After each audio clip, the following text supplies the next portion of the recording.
तेणु आउ थे राज्य सभापति को निवेदन करी अनुरोध करी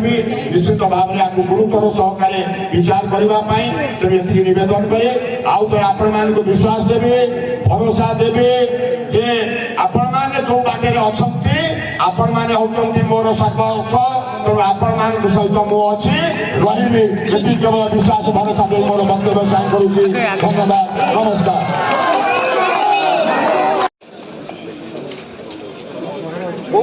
भाव में आम सहित उपस्थित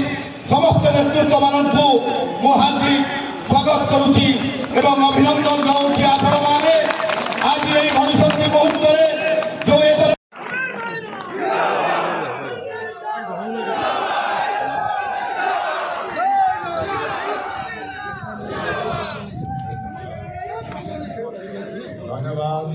राज्य सभापति नवीन पट्टनायक जिंदाबाद मुख्यमंत्री राज्य सभापति नवीन पट्टनायक कई पार्टी करेंगे जानी तुम्हें बहुत कुतुकुत